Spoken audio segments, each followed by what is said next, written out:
সুবহানাহু ওয়া তাআলার আদেশ লঙ্ঘন করা যত বিপজ্জনক, যত ভয়ঙ্কর, যত মহাপাপ। সালাত হচ্ছে আল্লাহর আদেশ। সম্মানিত উপস্থিতি, কেন সালাত এত গুরুত্বপূর্ণ, এত জরুরি, এত কঠিন ও কঠোরভাবে যে সালাত আদায় করতেই হবে? সালাত থেকে বাঁচার কোনো অজুহাত, কোনো বদল, কোনো কাফারা, কোনো ফিদিয়া কিছু নাই যেটা দিয়ে মানুষ সালাতের বদল তৈরি করতে পারে, সালাতের পাল্টা কিছু তৈরি করতে পারে। এই জন্য যে আল্লাহ সুবহানাহু ওয়া তাআলা পবিত্র কোরআন মাজিদে বলেছেন, ওয়া আকিমিস সালাতা লিযিকরি, হে মানুষ সালাত আদায় করো আমাকে স্মরণ করার জন্য। সালাত আদায় করো আমাকে স্মরণ করার জন্য, তথা আল্লাহ সুবহানাহু তাআলাকে স্মরণ করা লাখো গুণে, কোটি গুণে আল্লাহ সুবহানাহু তাআলাকে স্মরণ করা পুরো 24 ঘন্টার দিনে রাতে অন্তত পক্ষে, নিম্ন পক্ষে 5 বার আল্লাহ সুবহানাহু তাআলাকে স্মরণ করা, এর কোনো বিকল্প, ব্যতিক্রম কোনো রাস্তা নাই। আল্লাহ সুবহানাহু তাআলাকে স্মরণ করতে কি ওযু করা জরুরি? আপনাদের কি মনে হয়? ওই যে মহা আটলান্টিক সমুদ্রের মধ্যে কোনো নৌকা ডুবে যাচ্ছে, ওই নৌকায় আরোহী কোনো ব্যক্তির ওই ডুবন্ত নৌকা থেকে বাঁচার জন্য আল্লাহর কাছে দোয়া করছে, এখন ও কি ওযু করবে? ওর ওযু করার সময় আছে? তো আল্লাহকে স্মরণ করতে ওযু করা জরুরি, আল্লাহকে ডাকতে ওযু করা জরুরি, আল্লাহকে ডাকতে রুকু করা জরুরি, আল্লাহকে ডাকতে সিজদা করা জরুরি। কথা বলেন না যে আল্লাহ সুবহানাহু ওয়া তাআলাকে ডাকতে কিবলামুখী হওয়া জরুরি? জরুরি নয়। তো যেহেতু সালাত আদায়ের মূল মাকসাদ হচ্ছে আল্লাহ সুবহানাহু ওয়া তাআলাকে স্মরণ করা, এই জন্য সালাতের এমন কোনো অজুহাত নাই যে অজুহাত দিয়ে মানুষে বাঁচবে যে এই অজুহাতে আমি সালাত আদায় করলাম না। কোনো অজুহাত মানুষ পেশ করতে পারবে না। যতক্ষণ মানুষের জ্ঞান, বুদ্ধি, বিবেক ঠিক আছে, ততক্ষণ মানুষ আল্লাহকে স্মরণ করতে পারবে না? পারবে না? পারবে। তোর ফরজ গোসল হয়েছে, গোসল করার পানি নাই, তায়াম্মুম নাই, আল্লাহকে স্মরণ করতে পারবি না? পারবি না? পারবি না? পারবি আল্লাহকে স্মরণ করতে। তুই দাঁড়িয়ে থাকতে পারিস না, বসে থাকতে পারিস না, রুকু করতে পারিস না, সিজদা করতে পারিস না, আল্লাহকে স্মরণ করতে পারবি না? পারবি না? পারবি। কিবলা চিনিস না, ওযু জানে না, কোরআন তেলাওয়াত করতে পারে না, সূরা ফাতিহা জানে না, আল্লাহকে স্মরণ করতে পারবে না? পারবে না? পারবে। যতক্ষণ ওর হুঁশ আছে, যতক্ষণ ওর জ্ঞান আছে, যতক্ষণ ওর বুদ্ধি আছে, ততক্ষণ দুনিয়াতে এমন কোনো অজুহাত, যেই অজুহাত পেশ করে মানুষে বলবে আমি সালাত আদায় করব না, ওই অজুহাত চলবে না। এই জন্য যে সালাত আদায়ের মূল মাকসাদ আল্লাহকে ডাকা, আল্লাহকে স্মরণ করা, মানুষ 24 ঘন্টা যে কোনো পরিস্থিতিতে, যে কোনো জায়গায়, যে কোনো অবস্থায় আল্লাহকে স্মরণ করতে পারে। এই জন্য 5 ওয়াক্ত সালাতের মূল মাকসাদ হচ্ছে আল্লাহ সুবহানাহু ওয়া তাআলাকে স্মরণ করা। আল্লাহ সুবহানাহু ওয়া তাআলাকে স্মরণ করা কত গুরুত্বপূর্ণ সে আলোচনা আরেকটু বিস্তারিত বলবো। তার আগে এখানে আগের অংশের আরেকটা কথা বলে রাখি। ওই যে মানুষ সুদ খায়, ওই যে মানুষ ঘুষ খায়, যে মানুষ বিড়ি খায়, সিগারেট খায়, রাসূল সাল্লাল্লাহু আলাইহি ওয়াসাল্লামের ভাষ্য অনুযায়ী মাতা'মুহু হারামুন, মালবাসুহু হারামুন, মাশরাবুহু হারামুন, और খাদ্যদ্রব্য হারাম, और পোশাক হারাম, और পানীয় হারাম। ইন্নাল্লাহ তাইয়্যিব, আল্লাহ হচ্ছেন পবিত্র, আল্লাহ পবিত্র জিনিস গ্রহণ করেন না, और সবই হারাম। और ইবাদত কি আল্লাহ গ্রহণ করবেন? করবেন না।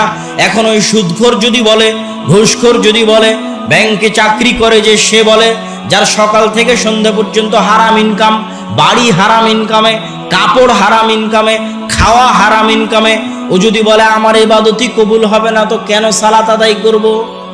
বলতে পারে না? পারে না?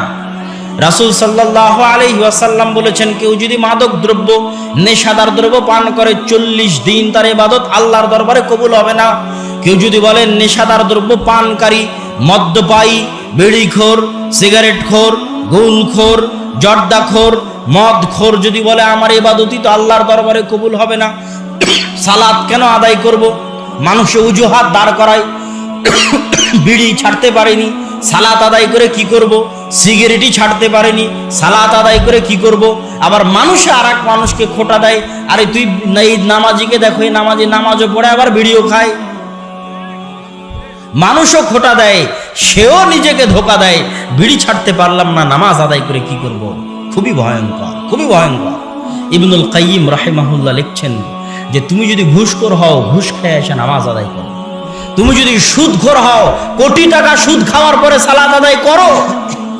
তুমি যদি জেনাকারী ব্যভিচারী হও, পতিতালয় থেকে বের হয়ে সালাত আদায় করো।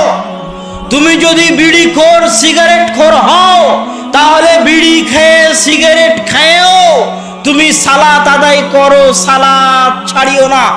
গুনাহের দোহাই দিয়ে, গুনাহের অজুহাত দিয়ে সালাত ছাড়িও না। যত বড় পাপী হও, যত বড় গুনাহগার হও, যত বড় গুনাহগার হও, যত বড় পাপী হও, সালাত ছাড়িও না। কেন? ইবনুল কাইয়িম রাহিমাহুল্লাহ বলছেন তুমি যদি সালাত ছেড়ে দাও, একসাথে দুটো গুনাহ হবে। একে তো সুদ খাওয়ার গুনাহ, আর একটা হচ্ছে ওই সুদ খাওয়ার চাইতে লাখো গুণে কোটি গুণে বড় গুনাহ সালাত ছেড়ে দেওয়ার গুনাহ। তুমি এখন বিড়ি খালা, এই বিড়ি খাওয়ার গুনাহ এর চাইতে হাজারো গুণে, লাখো গুণে, কোটি গুণে বড় গুনাহ হচ্ছে সালাত ছেড়ে দেওয়ার গুনাহ। বিড়িও খেলে সালাতও আদায় করলে না, একে তো বিড়ি খাওয়ার গুনাহ, আর একে তো সালাত ছেড়ে দেওয়ার গুনাহ, যেটা বিড়ি খাওয়ার চাইতে লাখো গুণ, কোটি গুণ ভয়ঙ্কর, বিপজ্জনক, মহাপাপ, মহা অন্যায়। কেননা ওটা হচ্ছে আল্লাহর অর্ডার, আল্লাহর আদেশ। আল্লাহর আদেশ তুমি মানতে বাধ্য, যে কোনো পরিস্থিতিতে, যে কোনো অবস্থায়, যেখানে থাকো না কেন। কোনো অজুহাত দিয়ে আল্লাহর আদেশ, বিশেষ করে সালাতের আদেশ থেকে বাঁচার কোনো উপায় নাই। সালাতের আদেশ থেকে কোনো অজুহাত দিয়ে পালিয়ে বাঁচার কোনো উপায় নাই। বিড়িখোর হলেও সালাত পড়তে হবে, সিগারেটখোর হলেও সালাত পড়তে হবে, ঘুষখোর হলেও নামাজ আদায় করতে হবে, সুদখোর হলেও নামাজ আদায় করতে হবে, ব্যভিচারী হলেও নামাজ আদায় করতে হবে, পতিতালয় থেকে বের হয়ে এসে নামাজ আদায় করতে হবে। দিস ইজ দ্য অর্ডার, আল্লাহর আদেশ করতে হবে। ইবনুল কাইয়িম রাহিমাহুল্লাহ বলছেন শোনো, যদিও সালাত আদায় করে নেয়, তাহলে ওর সালাত আদায় যেহেতু আল্লাহর দরবারে কবুল হবে না। কেন? ওর সবই হারাম ইনকাম, বাড়ি হারাম, জামা হারাম, কাপড় হারাম, টাকা হারাম, ইনকাম হারাম, খাদ্যদ্রব্য হারাম, তার ওই সালাত আল্লাহর দরবারে কবুল হবে না। মানে সালাতের যত ফজিলত আছে কোনো ফজিলতও পাবে না। অনেক ফজিলত আছে সালাতের, এক সালাত থেকে আর এক সালাতের মধ্যে সব সগীরা গুনাহ মাফ হয়ে যায়, এটা সালাতের ফজিলত, কোনো ফজিলত পাবে না। কিন্তু সালাত ছেড়ে দেওয়ার যে ভয়ঙ্কর, জঘন্য, বিপজ্জনক গুনাহ ছিল, যেটা ওই সুদ খাওয়ার চাইতে, ঘুষ খাওয়ার চাইতে, বিড়ি খাওয়ার চাইতে শতগুণে লাখো গুণে বড় গুনাহ ছিল, ওই গুনাহ থেকে বেঁচে যাবে ফজিলত না পেলেও। বুঝাতে পারিনি মনে হয় আপনাদেরকে। যদি আপনি বিড়ি খাওয়ার পরে সালাত আদায় না করেন, একসাথে দুটো গুনাহ, বিড়ি খাওয়ার গুনাহ, বিড়ি খাওয়ার চাইতে শতগুণে লাখো গুণে বড় গুনাহ সালাত ছেড়ে দেওয়ার গুনাহ। সালাত আদায় করলেন, আপনার বিড়ির কারণে সালাত কবুল হয়, সালাতের কোনো ফজিলত পাবেন না। কিন্তু কি হলো, সালাত ছেড়ে দেওয়ার যে বিশাল বড় একটা গুনাহ ছিল, ওই গুনাহ থেকে আপনি বেঁচে গেলেন। বুঝাতে পারিনি মনে হয়, ওই গুনাহ থেকে আপনি বেঁচে গেলেন। সম্মানিত উপস্থিতি, সালাত কি জন্য এত গুরুত্বপূর্ণ বলছিলাম। আল্লাহ সুবহানাহু ওয়া তাআলা বলেছেন আকিমিস সালাতা লিযিকরি, আমাকে স্মরণ করার জন্য সালাত আদায় করো। তো স্মরণ করাটা আল্লাহর কাছে কত গুরুত্বপূর্ণ যে মানুষে আল্লাহকে স্মরণ করুক, এটা আল্লাহ সুবহানাহু ওয়া তাআলার কাছে এত গুরুত্বপূর্ণ যে আল্লাহ সুবহানাহু ওয়া তাআলার নবী ইউনুস আলাইহিস সালাতু ওয়াস সালাম মাছের পেটে, আল্লাহর নবী যে মাছের পেটে আছে, এটা কি আল্লাহ জানেন না? আল্লাহ জানেন না? জানেন না? জানেন যে তার নবী মাছের পেটে আছে। আমি যদি আপনার কাছের বন্ধু হই, আমি আপনার কাছে সাহায্য চাইনি, আপনি কারো মাধ্যম দিয়ে খবর পেয়েছেন যে আমি কোথাও অ্যাক্সিডেন্ট করেছি, আপনি দৌড়ে আমাকে বাঁচাতে আসবেন না? আসবেন না? আসবেন। যেখানে আল্লাহ জানে তার প্রিয় বান্দা শুধু নয়, তার নবী বিপদে পড়ে মাছের পেটে আছে, আল্লাহ দেখছেন, আল্লাহ জানছেন, আল্লাহ দেখছেন তার প্রিয় বান্দা, তার প্রিয় রাসূল, তার প্রিয় নবী বিপদে পড়ে মাছের পেটে আছে, কিন্তু আল্লাহ বলছেন আল্লাহ তাকে বাঁচাবেন না, আল্লাহ সুবহানাহু ওয়া তাআলা তাকে বাঁচাতেন না যদি না সে মাছের পেটে কাকে স্মরণ করত? আল্লাহকে স্মরণ করত। অথচ আল্লাহ জানে যে তার নবী মাছের পেটে। যদি তার নবী মাছের পেটে না বলতো লা ইলাহা ইল্লা আনতা সুবহানাকা ইন্নী কুনতু মিনাজ জালিমিন, এই দোয়া পড়ে যদি তার নবী মাছের পেটে আল্লাহকে স্মরণ না করত, অথচ আল্লাহ দেখছে তার নবী বিপদে, তারপরও আল্লাহ অপেক্ষায় আছে যাতে তার নবী তাকে কি করে? স্মরণ করে। তাহলে স্মরণ করাটা আল্লাহ কত কঠিনভাবে চায় যে তার নবী বিপদে পড়ার পরও আল্লাহ চাচ্ছে তার নবী তাকে স্মরণ করুক। আল্লাহু আকবার। মুসা আলাইহিস সালাতু ওয়াস সালাম, মুসা আলাইহিস সালাতু ওয়াস সালামকে আল্লাহ সুবহানাহু ওয়া তাআলা বলে নিযহাব ইলা ফিরআউন, যাও ফিরআউনের নিকটে, ইন্নাহু তাওয়া, ফিরআউন অহংকারী হয়েছে, ফিরআউনকে দাওয়াত দাও। মুসা আলাইহিস সালাতু ওয়াস সালাম সমস্যার ফিরিস্তি আল্লাহর সামনে খুলে দিলেন। এক নম্বর সমস্যা জিহ্বার সমস্যা, তোতলা, কথা বলতে পারেন না। আচ্ছা, আল্লাহ সুবহানাহু ওয়া তাআলা কি আগে থেকে জানেন না যে তার নবী তোতলা? জানেন না? জানেন না? আল্লাহ সুবহানাহু ওয়া তাআলা চাইলে কি আগেই ঠিক করে দিতে পারতেন না? পারতেন না? আগেই ঠিক করে দিতে পারতেন। এবার যখন আল্লাহর নবী সমস্যা পেশ করতে গিয়ে বলছেন আমি তোতলা, তখনও চাইলে আল্লাহ ঠিক করে দিতে পারতেন যে তোমার তোতলা আমি ঠিক করে দিলাম, কুন ফায়াকুন, হাও হয়ে যাও, হয়ে যেত। আল্লাহ সুবহানাহু ওয়া তাআলা তাও করলেন না। একে তো আল্লাহ জানেন তার নবী তোতলা, ঠিক করেননি। দ্বিতীয়ত নবীতে সমস্যা পেশ করলো যে তার তোতলামি আছে, আল্লাহ ঠিক করেননি।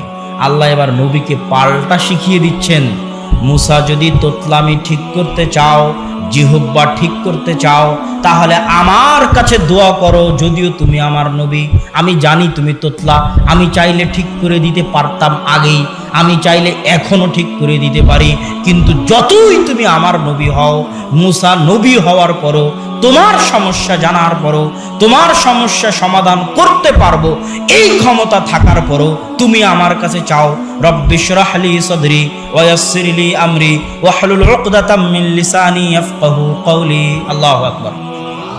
যে নবীর সমস্যা জানার পরেও সমাধান করে দিতে পারার ক্ষমতা থাকার পরেও আল্লাহ সুবহানাহু ওয়া তাআলা চাচ্ছেন যে নবী চাক আল্লাহর কাছে, স্মরণ করে আল্লাহকে ডাকুক, আল্লাহ গো রব্বি ইশরাহ লি সাদরি, আমার বক্ষকে প্রশস্ত করে দিন, ওয়া ইয়াসসির লি আমরি, আমার কাজকে সহজ করে দিন, আর আমার জিহ্বায় যে জড়তা আছে এই জড়তা দূর করে দিন, যাতে মানুষ আমার কথা বুঝতে পারে। মুসা এইভাবে আমার কাছে চাও, আমার কাছে দোয়া করো, আমার ক্ষমতা আছে ঠিক করে দিতে পারি, কিন্তু আমি আল্লাহ চাওয়াকে, আমাকে স্মরণ করাকে এত পছন্দ করি যে নবী তার সমস্যা ঠিক করবে এটা আমি জানার পরেও নবী যেন আমার কাছে চেয়ে চেয়ে দোয়া করে। আল্লাহু আকবার। মুসা আলাইহিস সালাতু ওয়াস সালামের সব সমস্যা আল্লাহ সমাধান করে দিলেন। মুসা আলাইহিস সালাতু ওয়াস সালামের জিহ্বা আল্লাহ ঠিক করে দিলেন, হাতে একটা লাঠি দিয়ে দিলেন, লাঠি ছাড়লে সাপ হয়, গোটা পৃথিবী খেয়ে নিতে পারবে এরকম লাঠি। হাত বগলে দিয়ে বের করলে হাত জলজল করে। ভাইকে সাথে দিয়ে দিলেন পরামর্শদাতা হিসেবে, কতগুলো কাজ করে দিলেন। জিহ্বা ঠিক করে দিলেন, লাঠি দিলেন, হাতের মজেদা দিলেন, ভাইকে সহযোগী হিসেবে দিলেন। এত কিছু দেওয়ার পরে আল্লাহ সুবহানাহু ওয়া তাআলা বলছেন ওয়ালা তানিয়া ফি যিকরি, সব দিয়েছি, কিন্তু সব পাওয়ার পরে যদি আমি আল্লাহ আমাকে ডাকতে ভুলে যাও, আমি আল্লাহ আমাকে স্মরণ করতে ভুলে যাও, এগুলো একটা কিছু কোনো কাজ করবে না, কোনো উপকারে আসবে না। এগুলো সব যদি ঠিক রাখতে চাও তাহলে এক নাম্বার শর্ত, তুমি যতই নবী হও, যতই আমি তোমাকে ভালোবাসি, যতই আমি তোমাকে মজেজা দিই কেন, তোমার এক নাম্বার কাজ হচ্ছে আমাকে ডাকতে থাকা, স্মরণ করতে থাকা। আল্লাহু আকবার। সম্মানিত উপস্থিতি, আল্লাহ সুবহানাহু তাআলা আল্লাহ সুবহানাহু তাআলা কি পরিমাণ চান যে মানুষ আল্লাহ সুবহানাহু তাআলাকে স্মরণ করুক। এটা শুধু মানুষের চাওয়া নয়, এটা মানুষের প্রয়োজন। এটা শুধু আল্লাহর চাওয়া নয়, এটা মানুষেরও প্রয়োজন। কি জন্য? আমার এবং আপনার যে শরীর আছে, এই শরীর দুনিয়াতে রক্ত মাংস দিয়ে তৈরি হয়েছে, দুনিয়ার খাবার খেয়ে তৈরি হয়েছে, কিন্তু আমার এবং আপনার ভিতরে যে রূহ আছে, এটা কি রক্ত মাংস দিয়ে তৈরি? এটা কি দুনিয়াতে তৈরি? এটা ৪৪-এর দিন ফেরেশতা আসমান থেকে নিয়ে এসে মায়ের পেটে ফুঁকে দিয়ে গেছে, এটা সেই রূহ। এই রূহ বের হয়ে যাবে। এই রূহের উপর মানুষ অত্যাচার করে গুনাহ দিয়ে, রব্বানা যালামনা আনফুসানা, হে আল্লাহ আমরা আমাদের আত্মার উপর অত্যাচার করেছি। আল্লাহ বলেননি যে আল্লাহ গুনাহ করেছি, গুনাহ করার কথা আল্লাহ সুবহানাহু ওয়া তাআলা বলেননি, বলেছেন আল্লাহ অত্যাচার করেছি আত্মার উপর, নাফসের উপর অত্যাচার করেছি। আপনি বলবেন কই, আমি তো বুঝি না যে আমি আমার আত্মার উপর অত্যাচার করছি। আমি উত্তরে বলবো, আপনার আত্মাকে আপনি কবে সময় দিয়েছেন যে আপনি বুঝবেন আপনার আত্মার উপর আপনি অত্যাচার করছেন? কবে, কোন দিন সময় দিয়েছে? আল্লাহ সুবহানাহু ওয়া তাআলা কোরআন মাজিদে বলছে, আলহাকুমুত তাকাসুর হাত্তা যুরতুমুল মাকাবির। ছোট বাচ্চা যখন মায়ের দুধের জন্য কাঁদে, তখন ওই ছোট বাচ্চাকে মায়ের দুধ থেকে ভুলিয়ে রাখার জন্য যেমন ঝুনঝুনি বাজানো হয়, মোবাইল দেওয়া হয়, বাইরে নিয়ে গিয়ে এটা ওটা দেখানো হয়, ঠিক ওইভাবে ছোট বাচ্চাকে যেমন খেলনা দিয়ে ভুলিয়ে রাখা হয়। আলহাকুমুত তাকাসুর, আত-তাকাসুর তোমাদেরকে ভুলিয়ে রেখেছে। দুনিয়ার আজকে এত জিনিস তৈরি হয়েছে দুনিয়াতে, মানুষ যে নিজের আত্মাকে সময় দিবে এরকম সময় বের করতে পারার মতো সময় মানুষের নাই। এরকম হাজারো যুবক এখানে বসে আছে যে ঘুমাতে ঘুমাতে মোবাইল চালায়, ঘুম থেকে উঠে আবার মোবাইলে হাত দেয়। ও কিভাবে নিজের আত্মাকে সময় দিবে বলেন? আলহাকুমুত তাকাসুর, ওর মোবাইল ওকে ভুলিয়ে রেখেছে তার মৃত্যুর কথা।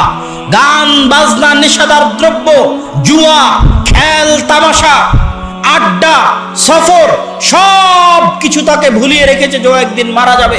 মানুষও ভুলে থাকতে চায় যে মানুষ একদিন মারা যাবে। আর পৃথিবীতে এমন জিনিস তৈরি হয়ে গেছে যে মানুষকে কখনো মৃত্যুর কথা স্মরণ হওয়ার মতো, সময় দেওয়ার মতো সময় এই যন্ত্রপাতিগুলোর নাই। এরা আর মানুষকে মরণের কথা স্মরণ করতে দেয় না। আলহাকুমুত তাকাসুর হাত্তা যুরতুমুল মাকাবির, যতক্ষণ না তোমরা কবর দেখছো। তাহলে আপনি তো আপনার আত্মাকে সময় দেননি, কেমনে বুঝবেন আপনার আত্মার উপর অত্যাচার হচ্ছে?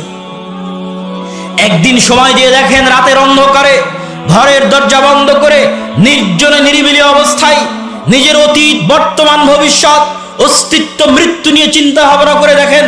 আপনার আত্মার ছটপটানিতে, আপনার আত্মার হতাশায়, আপনার আত্মার চিন্তায়, আপনার আত্মার দুঃখে আপনার চোখ দিয়ে যদি পানি না বের হয়েছে, হতে বাধ্য, হতেই হবে। এটাই হচ্ছে আত্মার চিৎকার, এটাই হচ্ছে আত্মার উপর জুলুম। কিন্তু মানুষে আত্মাকে সময় দেয় না। এটা আত্মার জুলুম, আত্মার চিৎকার। রব্বানা যালামনা আনফুসানা। এই আত্মা প্রশান্ত হয়। আলা বিযিকরিল্লাহি তাতমাইন্নুল কুলুব। এই ছটপট করতে থাকা আত্মা, হতাশাগ্রস্ত আত্মা, চিন্তাগ্রস্ত আত্মা, প্রত্যেকের আত্মা, আমাদের সকলের প্রত্যেকের আত্মা ছটপট করছে, কিন্তু আমরা সময় দেই না আত্মাকে ওই ছটপট অনুভব করতে পারার মতো। কেন? আলহাকুমুত তাকাসুর। দুনিয়াতে এমন মাধ্যম তৈরি হয়ে গেছে যে আমরা কোনো সময় আত্মাকে সময় দিব, এই সময় বের করতে পারার মতো সময় আমাদেরকে দুনিয়া দিতে দেয় না।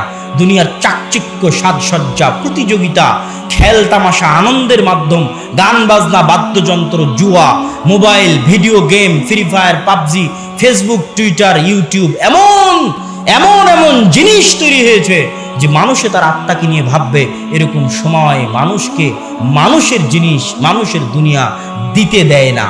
এটা হচ্ছে সবচেয়ে ভয়ঙ্কর। কিন্তু সবার আত্মা ছটপট করতেছে, অত্যাচারিত, নির্যাতিত এই আত্মার কান্না আপনি শুনতে পাবেন যদি আপনি আত্মাকে সময় দেন। আর এই আত্মা প্রশান্ত হবে। আলা বিযিকরিল্লাহি তাতমাইন্নুল কুলুব। আল্লাহর স্মরণে আত্মাগুলো প্রশান্ত হয়। আর আল্লাহর স্মরণ যেমন আল্লাহ চায়, তেমন আল্লাহর স্মরণে মানুষের আত্মা প্রশান্ত হয়। এই জন্য দিনে রাতে সর্বনিম্ন, অন্তত পক্ষে, নিম্ন পক্ষে, সর্বনিম্ন, অন্তত পক্ষে, নিম্ন পক্ষে দিনে রাতে 24 ঘন্টায় অন্তত পক্ষে, নিম্ন পক্ষে, অন্তত পক্ষে, নিম্ন পক্ষে 5 বার হলো আল্লাহকে স্মরণ করা উচিত। যে মানুষ দিনে রাতে 24 ঘন্টায় সর্বনিম্ন পক্ষে 5 বার তার প্রতিপালককে স্মরণ করতে পারে না, তার সৃষ্টিকর্তাকে স্মরণ করতে পারে না, তার সাথে তার সৃষ্টিকর্তার আর কোনো কানেকশন বাকি থাকে না, কোনো সম্পর্ক বাকি থাকে না। আর যার সাথে যার সৃষ্টিকর্তার সম্পর্ক নাই, সৃষ্টিকর্তার যোগাযোগ নাই, ওই ইয়তীম। কেমন ইয়তীম? যার বাপ মারা গেছে তার চেয়ে বড় ইয়তীম যার আল্লাহ নাই। আল্লাহু আকবার। যার বাপ মারা গেছে তার চেয়ে বড় ইয়তীম যার তার নিজের প্রতিপালক, নিজের সৃষ্টিকর্তার সাথে সম্পর্ক নাই, যোগাযোগ নাই। ওই সম্পর্ক সালাত ছাড়া সম্ভব নয়। সালাত যদি কেউ ছেড়ে দেয় তাহলে আল্লাহর রহমত থেকে বঞ্চিত, আল্লাহর দয়া থেকে বঞ্চিত, আল্লাহর করুণা থেকে বঞ্চিত, আল্লাহর করুণা দৃষ্টি থেকে বঞ্চিত। আল্লাহর সাথে তার আত্মার আর কোনো কানেকশন নাই। নিজের আত্মাকে জিজ্ঞেস করে দেখেন, নিজের নাফসকে জিজ্ঞেস করে দেখেন, আপনার নাফসের সাথে আল্লাহর কোনো সম্পর্ক আছে কিনা। ফাফিররু ইলাল্লাহ, অতএব হে মানুষের আত্মারা আল্লাহর দিকে ফিরে যাও। ফাফিররু ইলাল্লাহ, আল্লাহর দিকে ফিরে যাও, সৃষ্টিকর্তার সান্নিধ্যে ফিরে যাও, প্রতিপালকের সান্নিধ্যে ফিরে যাও। সালাত আদায় করার মাধ্যমে, আল্লাহকে স্মরণ করার মাধ্যমে, আল্লাহ সুবহানাহু তাআলাকে ডাকার মাধ্যমে, আল্লাহ সুবহানাহু তাআলাকে পাওয়ার মাধ্যমে তোমরা আল্লাহ সুবহানাহু তাআলার দিকে ফিরে যাও, আল্লাহ সুবহানাহু তাআলার কাছে ফিরে যাও। সম্মানিত উপস্থিতি, সালাত সম্পর্কে আপনাদের সামনে যে গুরুত্বপূর্ণ আলোচনা করছিলাম, এই গুরুত্বপূর্ণ আলোচনার শেষ পয়েন্ট। আচ্ছা, আপনারা যারা স্বেচ্ছাসেবক ভাইয়েরা আছেন তারা একটু মাঠের মধ্যে এগিয়ে যান। আপনাদের পকেটে যে টাকা আছে এই টাকাকে আল্লাহ আপনার টাকা বলেনি, আল্লাহ বলেছে মিম্মা রাযাকনাহুম ইউনফিকুন। এই টাকা আল্লাহর দেওয়া রিজিক। আপনি 100 বিঘা সম্পত্তির মালিক হলে ওটা আল্লাহর দেওয়া রিজিক। আল্লাহ কোথাও আপনার পকেটের টাকা দান করতে বলেনি। আল্লাহ সুবহানাহু তাআলা আল্লাহর দেওয়া রিজিক আল্লাহর রাস্তায় দান করতে বলেছে। স্বেচ্ছাসেবক ভাইয়েরা প্যান্ডেলের মধ্যে ঢুকে যান। যারা উপস্থিত আছেন জনগণ, তারা নিজ নিজ সাধ্য অনুযায়ী তাদেরকে সহযোগিতা করবেন এই প্রোগ্রাম আয়োজন করার জন্য। আর আমি আমার বক্তব্য পূর্ণ করব ইনশাআল্লাহুল আজিজ। অনেক মানুষ ঠিক মতো বসার ব্যবস্থা নাই, প্যান্ডেল ছোট, অব্যবস্থাপনা কিছুটা হতেই পারে। আপনাদেরকে সেটা ধৈর্য ধারণের সাথে মেনে নিতে হবে। বক্তব্যের শেষের দিকে শেষ পয়েন্ট, এই শেষ পয়েন্টটা সবচেয়ে মনোযোগ দিয়ে শুনতে হবে, সবচেয়ে মনোযোগ। সেটা কি? আসমানের নিচে জমিনের উপরে আল্লাহ সুবহানাহু তাআলাকে ডাকার, আল্লাহ সুবহানাহু তাআলার নিকটে প্রার্থনা করার, আল্লাহ সুবহানাহু তাআলার নিকটে কিছু চাওয়ার। আসমানের নিচে জমিনের উপরে আল্লাহ সুবহানাহু তাআলার নিকটে কিছু চাওয়ার, আল্লাহ সুবহানাহু তাআলার নিকটে কিছু পাওয়ার সালাতের চাইতে বড় কোনো মাধ্যম নাই। সবার মনোযোগ আকর্ষণ করছি, আবারও সকলের মনোযোগ আকর্ষণ করছি। আসমানের নিচে জমিনের উপরে আল্লাহকে ডাকার, দোয়া করার কার চেয়ে বড় মাধ্যম নাই? জোরে বলেন, কিসের চেয়ে? সালাতের চেয়ে বড় কোনো মাধ্যম নাই যেটা দিয়ে কাকে ডাকা যায়। জোরে বলেন, কাকে ডাকা যায়? সালাতের চেয়ে বড় কোনো মাধ্যম নাই যেটা দিয়ে দোয়া করা যায় কার কাছে? আল্লাহর কাছে। সালাতের চেয়ে বড় কোনো মাধ্যম নাই। এই পয়েন্টটা শোনার পরে এবার একের পর এক ঘটনা শুনতে থাকেন।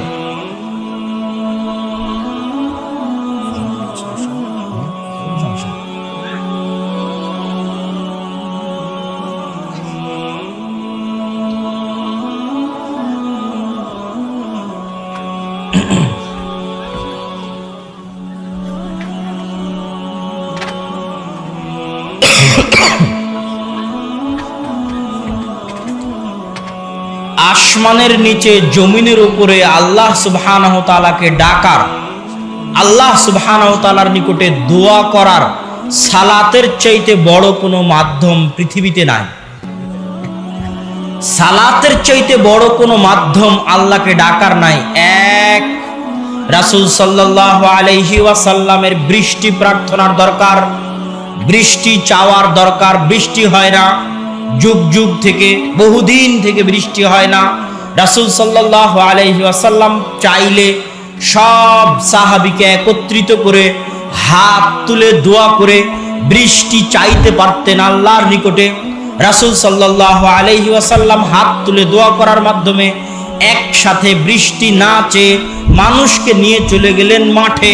মাঠে গিয়ে মানুষকে বলছেন সালাত আদায় করো বৃষ্টি চাওয়ার জন্য, নামাজ পড়ো বৃষ্টি চাওয়ার জন্য, সালাত আদায় করো বৃষ্টির দোয়া করার জন্য, নামাজ পড়ো বৃষ্টির দোয়া করার জন্য। সাহাবী বলছে সূর্যগ্রহণ লেগেছে, আমি রাসূল সাল্লাল্লাহু আলাইহি ওয়াসাল্লামকে দেখতে চাই যে সূর্যগ্রহণের মতো বিপদ থেকে বাঁচতে রাসূল সাল্লাল্লাহু আলাইহি ওয়াসাল্লাম কি করেন। সাহাবী তীর ধনুক ফেলে দিয়ে দৌড়াচ্ছেন। মসজিদে গিয়ে দেখেন রাসূল সাল্লাল্লাহু আলাইহি ওয়াসাল্লাম সূর্যগ্রহণের বিপদ থেকে বাঁচার জন্য সালাত আদায় করতেছেন। সূর্যগ্রহণের বিপদ থেকে বাঁচার জন্য আল্লাহ রাসূল চাইলে একসাথে হাত তুলে দোয়া করতে পারতেন সাহাবীদেরকে নিয়ে, সেটা না করে রাসূল সাল্লাল্লাহু আলাইহি ওয়াসাল্লাম সূর্যগ্রহণের সালাতের জন্য রাসূল সাল্লাল্লাহু আলাইহি ওয়াসাল্লাম সূর্যগ্রহণের বিপদ থেকে বাঁচার জন্য সূর্যগ্রহণের বিপদ থেকে বাঁচার জন্য সালাত আদায় করলেন। সূর্যগ্রহণের বিপদ থেকে বাঁচার জন্য সালাত আদায় করছেন, জানাজ বৃষ্টি প্রার্থনার জন্য সালাত আদায় করছেন। এবার একজন মৃত ব্যক্তি মারা গেছে, ওই মৃত ব্যক্তির জন্য দোয়া করতে হবে।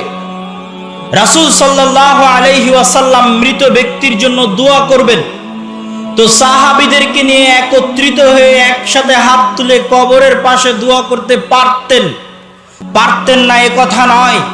সব সাহাবীকে নিয়ে একত্রিত হয়ে কবরের পাশে দোয়া করা সহজ ছিল, কিন্তু রাসূল সাল্লাল্লাহু আলাইহি ওয়াসাল্লাম সব সাহাবীকে কবরের পাশে একত্রিত করে একসাথে হাত তুলে দোয়া না করে মানুষকে বললেন, এই তোমরা নামাজ পড়ো, মৃত ব্যক্তির দোয়া করার জন্য সালাত আদায় করো, মৃত ব্যক্তির জন্য দোয়া করতে হবে।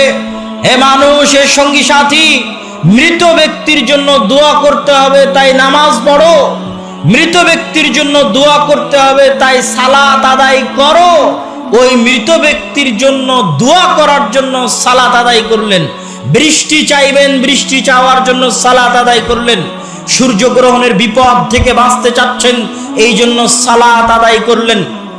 জাকারিয়া আলাইহিস সালাতু ওয়াস সালাম চুল পেকে গেছে, দাড়ি পেকে গেছে, স্ত্রী বন্ধা।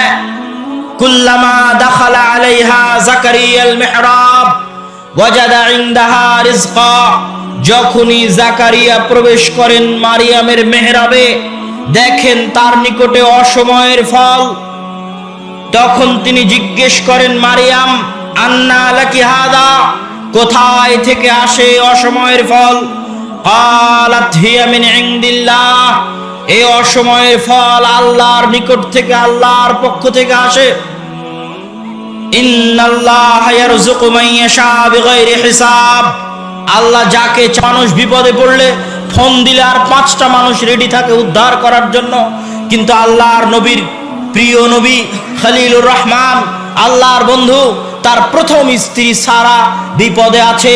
ইজ্জত বাঁচানোর দরকার, আব্রু বাঁচানোর দরকার, সম্মান বাঁচানোর দরকার, সতীত্ব বাঁচানোর দরকার, কিন্তু আসমানের নিচে জমিনের উপরে কেউ নাই যে তাকে উদ্ধার করতে পারে, কেউ নাই যে তাকে বাঁচাতে পারে, একমাত্র সাহায্যকারী আল্লাহ।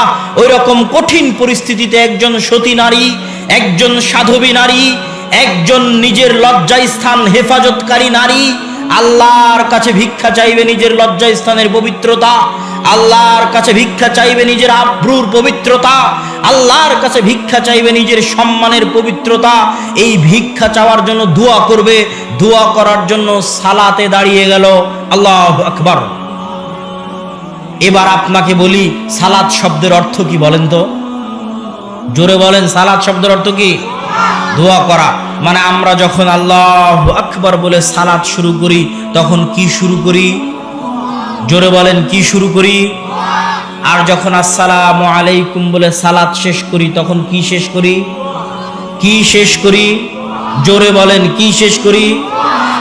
এখন এই দোয়া পৃথিবীতে আসমানের নিচে জমিনের উপরে আল্লাহর কাছে চাওয়ার সবচেয়ে বড় মাধ্যম, দোয়া করার সবচেয়ে বড় মাধ্যম সালাত। বৃষ্টি চাইবে নবী মুহাম্মদ, দোয়া করবে আল্লাহর কাছে বৃষ্টি চাওয়ার জন্য, সালাত আদায় করলেন। সূর্যগ্রহণের বিপদ থেকে বাঁচবেন, সালাত আদায় করলেন। মানুষের মৃত ব্যক্তির জন্য দোয়া করবেন, সালাত আদায় করবেন। নবী জাকারিয়ার সন্তানের দরকার, দোয়া করবেন, সালাত আদায় করলেন। সারার ইজ্জতের হেফাজতের দরকার, দোয়া করবেন, সালাত আদায় করলেন। আর আমার এবং আপনার গ্রামের মানুষ বলছে সালাত শেষ হওয়ার পরে যে হুজুর দোয়া করালো না, এই কথা বলা মানে ওই সালাতের অপমান করা, ওই সালাতের অপমান। যেই সালাত আসমানের নিচে জমিনের উপর কিসের সবচেয়ে বড় মাধ্যম? কিসের সবচেয়ে বড় মাধ্যম? যেই সালাত দিয়ে সারা নিজের ইজ্জত পেয়েছে, যেই সালাত দিয়ে জাকারিয়া নিজের সন্তান পেয়েছে, বন্ধা স্ত্রীর পেট থেকে বার্ধক্য অবস্থায় সন্তান পেয়েছে সালাত দিয়ে, সারা নিজের ইজ্জত হেফাজত পেয়েছে সালাত দিয়ে, নবী বৃষ্টি পেয়েছে সালাত দিয়ে, সূর্যগ্রহণের বিপদ থেকে বেঁচেছে সালাত দিয়ে। ওই সালাত যদি আপনার দুয়ার জন্য যথেষ্ট না হয়, তাহলে সালাত কাকে বলে এটা আপনি জানেন না। আপনাকে আরো 100 বছর পড়তে হবে সালাত কাকে বলে এটা জানার জন্য। রাসূল সাল্লাল্লাহু আলাইহি ওয়াসাল্লামের সাহাবীর ক্ষমার দরকার, জান্নাতের দরকার। আল্লাহ রাসূল ক্ষমার জন্য জানাজার সালাত কায়েম করলেন। জানাজার সালাতে শিখিয়ে দেওয়া আল্লাহ রাসূলের দুইটা দোয়া, কিয়ামত পর্যন্ত সকল আলেম ওলামা কবরের পাশে দাঁড়িয়ে একসাথে হাত তুলে দোয়া করতে গিয়ে যত দোয়া তৈরি করবে, ওই রকম হাজারো লাখো দোয়ার চাইতে উত্তম এবং শ্রেষ্ঠ দোয়া হচ্ছে জানাজার সালাতের এই দুটো দোয়া, যেটা আল্লাহ রাসূল শিখিয়ে গেছেন। আল্লাহর রাসূল দোয়া করার জন্য সালাত দিয়ে গেলেন। ওই সালাত যদি আপনার দোয়ার জন্য যথেষ্ট না হয়, মৃত ব্যক্তির দোয়া করার জন্য আল্লাহর রাসূলের দেওয়া সালাত যদি যথেষ্ট না হয়, তাহলে আপনি যদি বলেন যে দোয়া হলো না, হুজুরে দোয়া করলো না, তাহলে আপনি জানাজার সালাতকে অপমান করলেন। জানাজার সালাতের অপমান বরদাস্ত করার মতো নয়। জানাজার সালাতের অপমান আপনি কোন সাহসে, কোন বুদ্ধিতে, কোন হুঁশে জানাজার সালাতের অপমান করছেন? বলছেন দোয়া হয়নি। নাউযুবিল্লাহ ওয়াল ইয়াজ বিল্লাহ। দোয়া করার জন্যই তো জানাজার সালাত দেওয়া হয়েছে। কারণ আপনার জানাজার সালাতের দোয়া মুখস্থ নাই, সেটা আপনার ব্যর্থতা। ওই জানাজার সালাতে দাঁড়িয়ে মৃত ব্যক্তির জন্য দোয়া করলে দোয়া যেই পরিমাণ কবুল হবে, ওই কবরের পাশে সবাই মিলে একসাথে দাঁড়িয়ে দোয়া করলে ওই দোয়া ওইভাবে কবুল হবে না। আল্লাহর কাছে কবুল হওয়ার জন্য সবচেয়ে বড় মাধ্যম হচ্ছে দোয়া চাওয়ার সালাত। সম্মানিত উপস্থিতি, সালাতের আলোচনার শেষে চলে এসেছে। আল্লাহ রব্বি জাআলনি মুকিমাস সালাহ ওয়া মিন যুররিয়াতি। আল্লাহ সুবহানাহু ওয়া তাআলা যেন আমাদেরকে এবং আমাদের বংশধরকে 5 ওয়াক্ত সালাত আদায়কারী হওয়ার তৌফিক দান করেন। আল্লাহুম্মা আমিন। সালাতের আলোচনার আরো একটা অংশ ছুটে গেছে, যেখানে আমি বিস্তারিত সালাতের আলোচনা করেছি, সেখান থেকে শুনে নেবেন। সেটা হচ্ছে শয়তানের ষড়যন্ত্র থেকে বাঁচার জন্য সালাতের ভূমিকা কি, সে আলোচনা থেকে শুনে নেবেন। আল্লাহ সুবহানাহু ওয়া তাআলা আপনাদের তৌফিক দান করুক। ওয়া আখিরু দাওয়ানা আনিল হামদুলিল্লাহি রাব্বিল আলামিন। তবে যাওয়ার আগে কিছুই না নিয়ে যেতে পারলে মাসিক আল ইতিসাম নিয়ে যাবেন। আর সালাতের উপর চমৎকার বই রাসূল সাল্লাল্লাহু আলাইহি ওয়াসাল্লামের সালাত বনাম প্রচলিত সালাত, এই বইটি গ্রামের মানুষের জন্য, সাধারণ মানুষের জন্য সহজ সরল গ্রাম্য সাবলীল ভাষায়, কোনো মারপ্যাচ ছাড়া সহজ ভাষায় লেখা এই বইটি আপনারা সংগ্রহ করবেন এবং মাসিক আল ইতিসাম সংগ্রহ করে নিয়ে যাবেন। এবং ছোট বাচ্চা কিশোরদের জন্য, ছোট বাচ্চাও তো নয়, কিশোর এবং যুবকদের জন্য কিশোলয় নামে একটা পত্রিকা বের হয় জামিয়া সালাফিয়া থেকে, ওটাও নেওয়ার জন্য যুবক এবং শিশু কিশোররা অবশ্যই অংশগ্রহণ করবেন। আগামী 11ই মার্চ আল জামিয়া সালাফিয়া দিনাজপুরের উদ্বোধন। দিনাজপুরের মাটিতে রংপুর বিভাগের জন্য 15 বিঘা জমির উপর। উক্ত উদ্বোধনে যদি আপনাদের পক্ষে অংশগ্রহণ করা সম্ভব হয়, দাওয়াত দিলাম, অংশগ্রহণ করার চেষ্টা করবেন। সম্ভব না হলে দোয়া করবেন আল্লাহ সুবহানাহু ওয়া তাআলা যেন কবুল করে। আল্লাহুম্মা আমিন। ওয়া আখিরু দাওয়ানা আনিল হামদুলিল্লাহি রাব্বিল আলামিন। আসসালামু আলাইকুম ওয়া রাহমাতুল্লাহি ওয়া বারাকাতুহু।